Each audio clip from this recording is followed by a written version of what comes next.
Afternoon, everyone. I am Mibe of Honda Motor. Thank you for joining us on such short notice. Today, Nissan and Honda reached an agreement to officially kick off discussion on business integration and signed an MOU following a board resolution at each company. Mitsubishi Motors signed a three-party MOU with Nissan and Honda to begin discussion on its potential participation in the business integration talks and to make a decision around the end of January 2025.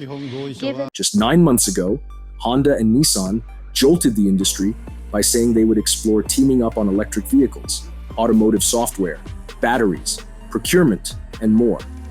Now, without a single tangible result to show for their efforts, the Japanese giants are plunging headlong into talks about some type of merger. Exactly what form remains to be seen. But the remarkable speed with which the two long-standing rivals joining forces speaks volumes about the urgency felt by old-school automakers in an industry under siege by change. This historic move could reshape the global car industry, but it also raises questions about whether these companies can truly integrate and thrive together.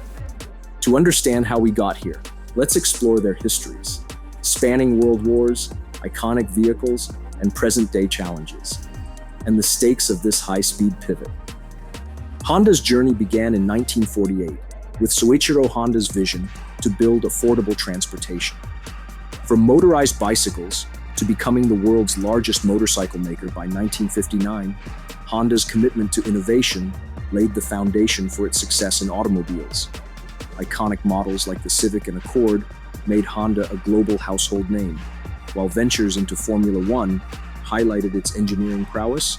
And let's not forget the Acura NSX, one of the most iconic sports cars in the world to come out of Japan. Nissan's roots go back to 1933, with the company gaining fame through its Datsun brand in the 1960s and 70s. Affordable, reliable cars like the Datsun 510 and the legendary Z-Series sports cars helped Nissan expand globally. More recently, it became a pioneer in electric vehicles with the Nissan Leaf, one of the first mass-market EVs. However, recent CEO scandals, notorious CVT transmission failures, and the lack of hybrid models in its current lineup have put Nissan under significant pressure in recent years. Mitsubishi began in 1870 as a shipping company, eventually branching into coal mining, shipbuilding, and automobiles. In 1917, it introduced Japan's first series production car, the Model A. During World War II, Mitsubishi Heavy Industries produced some of Japan's most notable military aircraft, including the famed A6M0 fighter plane. Though overshadowed by its role in the war, the engineering expertise gained during that era later influenced Mitsubishi's post-war industrial growth. Mitsubishi Motors became an independent entity in 1970, earning a reputation for rugged SUVs like the Pajero and performance cars like the Lancer Evolution. Despite its storied history, Mitsubishi's role within the Renault-Nissan-Mitsubishi alliance has largely been supportive in recent years. However, the brand lost massive market share in the past 10 years in the US, and it is finally starting to come back. As previously mentioned, Honda and Nissan shocked the industry by announcing plans to explore cooperation on electric vehicles, batteries, and software. As Honda CEO Toshihiro Mibe said, "Can we survive?" That's the question. Both companies are feeling the pressure of electrification, connected vehicles, and new competitors from China and the tech world. For now, their answer seems to be yes, but only if they work together. If a Honda-Nissan-Mitsubishi alliance takes shape, it could create the world's third largest automaker, a monumental move for Japan's historically fragmented automotive sector. It would consolidate the industry into two major camps, Honda-Nissan-Mitsubishi on one side, and Toyota with partners like Mazda, Subaru, and Suzuki on the other. However, massive scale is no guarantee of success. Just take a look at the recent struggles of Stellantis, formed through a similar mega merger, struggles with complexities from its diverse brands and corporate cultures. Honda and Nissan face a similar challenge, combining their engineering excellence with vastly different management styles and traditions. While the merger could offer cost savings and synergies, It's unclear how Honda and Nissan will rationalize operations or who will make sacrifices. Both companies need a jump start to remain competitive in the EV era, but their famously different corporate cultures could become a stumbling block.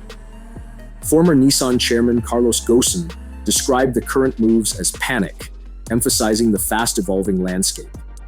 And while the urgency is undeniable, experts remain skeptical about whether a merger will truly position these companies as new global frontrunners. For consumers, a successful merger could mean affordable, innovative EVs, combining Honda's engineering, Nissan's EV expertise, and Mitsubishi's off-road legacy.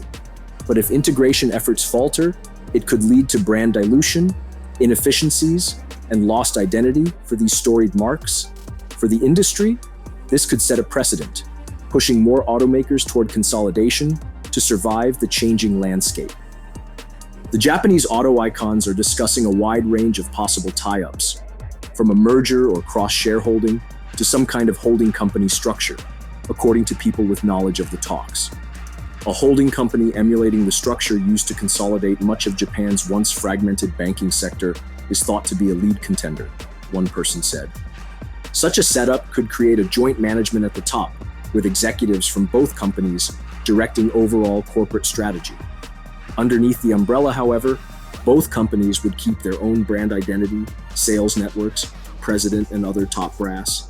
A memo of understanding kicking off formal negotiations to nail down details could come before the end of 2024, according to insider sources, who asked not to be identified because the discussions are private.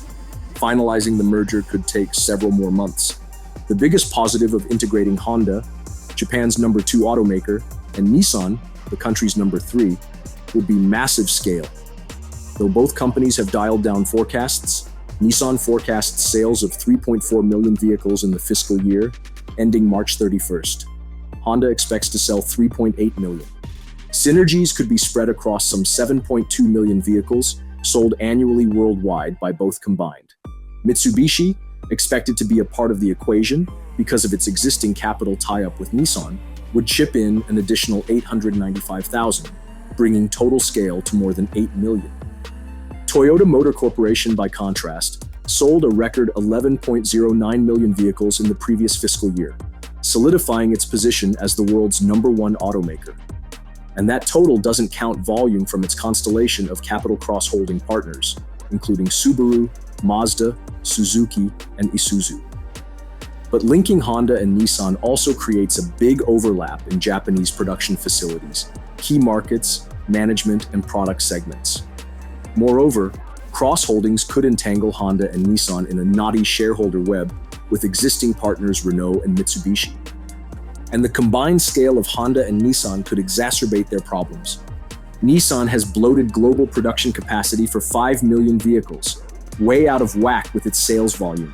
Honda has overcapacity as well, though not as severe. The companies should integrate only after trimming the fat, said James Hong, an analyst at Macquarie Securities. The combination without capacity optimization should only make things worse, he said. We estimate overcapacities for Honda and Nissan of 0.5 million and 1.3 million units respectively. Some voices at Nissan say Honda offers no quick fixes to Nissan's fundamental problems. In both the US and China, Nissan is struggling with excess inventory and lackluster product. Nissan's US business has been slammed by its lack of hybrid vehicles. Honda, a global hybrid leader, could help Nissan on that front. CEO Toshihiro Mibe has a next-generation hybrid system that will debut in the reincarnated Honda Prelude in 2025. But deploying that powertrain across Nissan's lineup could take years. For Honda, Nissan could bring experience with body-on-frame trucks. Both companies are developing their own solid-state batteries in-house for EVs. Pooling resources on such costly technologies, as well as automotive software, is a natural team play. The merger talks between Honda, Nissan, and Mitsubishi represent a pivotal moment in automotive history. Will this be a bold leap forward, or as one journalist puts it, a coalition of the weak? One thing is certain, the road ahead will define the future of mobility. What do you think about this potential merger? Share your thoughts in the comments below. This is Kevin Liu for Todo Machina. Thanks for watching.